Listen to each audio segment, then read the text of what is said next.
I was more than usually cautious in opening the door. I watched Min's hand move more quickly than did mine. Never before that night had I felt the extent of my own powers, of my sagacity. Oh my goodness. I could scarcely contain my feelings of triumph to think that there I was, opening the door little by little, and he not even to dream of my secret deeds or thoughts. I fairly chuckled at the idea. And perhaps he heard me, for he moved on the bed. Suddenly, as it startled, now you may think that I back, but no. I know he could not see the opening of the door, and I kept pushing it on steadily, pushing the door with confidence. Boys, Amos, to the office.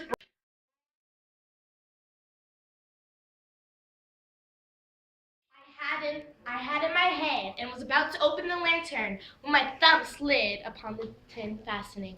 You're supposed to get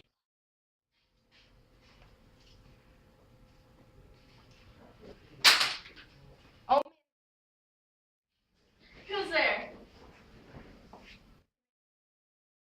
I had said nothing. For a whole hour, I did not move a muscle. And in the meantime, I did not hear him lie down, as he was listening. Groan.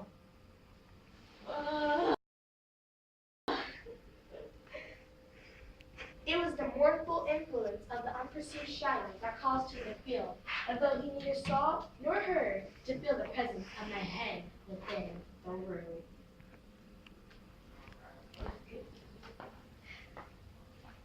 I flickered the lantern.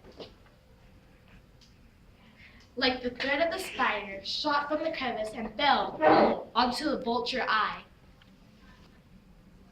It was open, wide open, and curious as I gazed upon it. Now, there came to my ear a low, dull, quake sound, such as watch makes envelope in cotton. I knew that sound, watch makes envelope in cotton. I knew that sound well, too. It was the beating of the old man's heart.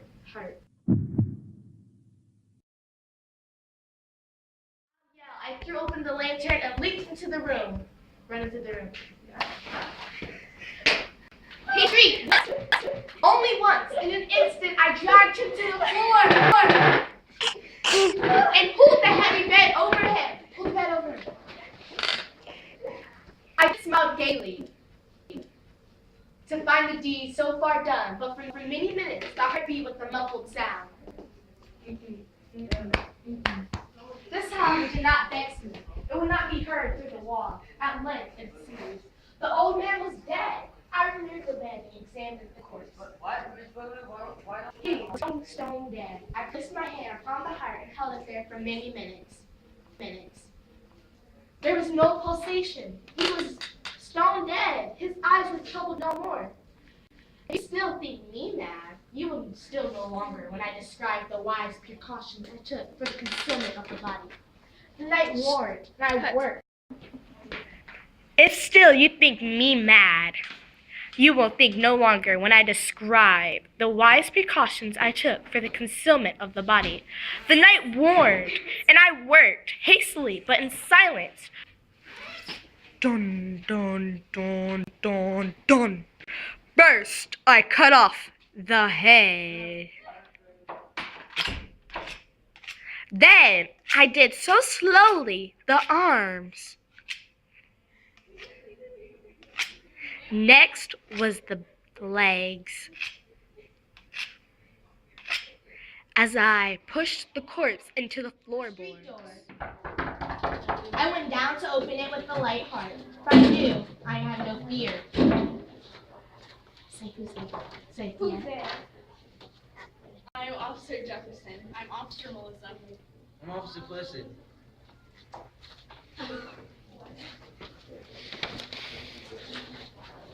There entered 3 men who introduced themselves with perfect suavity as officers of the police.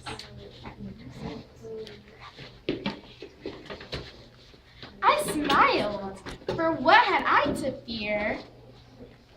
I bade the gentleman welcome.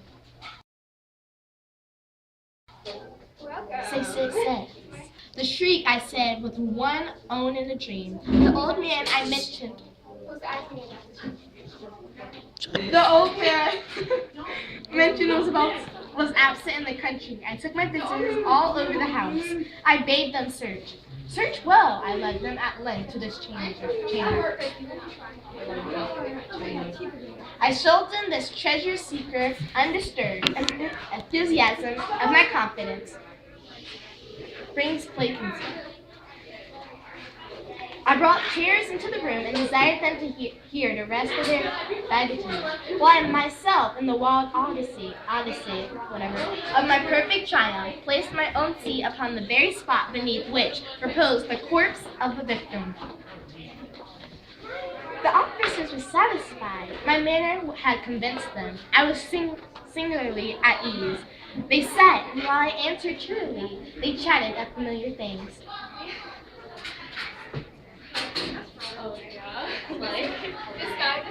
But ere long, I felt myself getting pale and wished them gone. My head ached, and I fancied a ringing in my ears.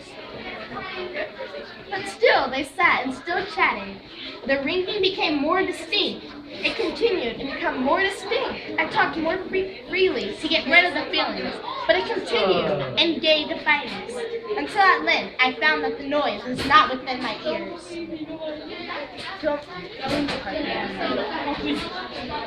No doubt I now grew very pale, but I talked more fluently and with a heightened voice, yet the sound increased. Oh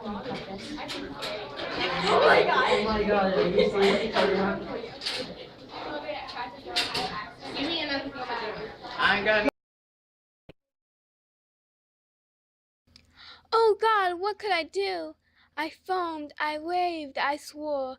I swung the chair upon which I had been sitting and grated upon the boards, but the noise arose all and continually increased.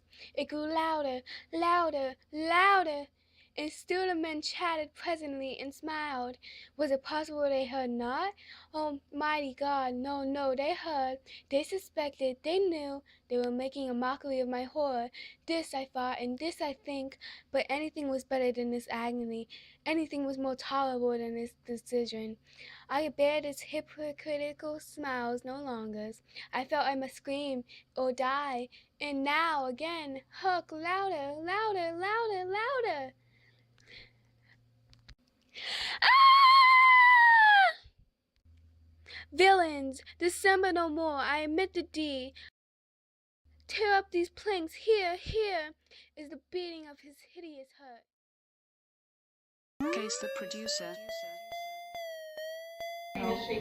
Just like this. Okay, go on, lady.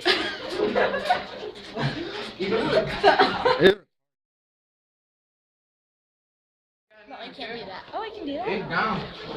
Go closer. Walk closer. Okay, are we done? Are you seriously talking about making Oh, yes. Yeah, I'll depend on what takes in the throat. Yeah. You got a message from Bryce, by the way. Oh wait, no, don't lie down though.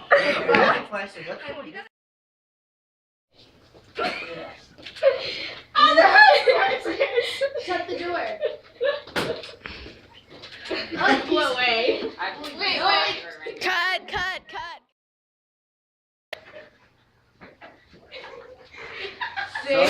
George!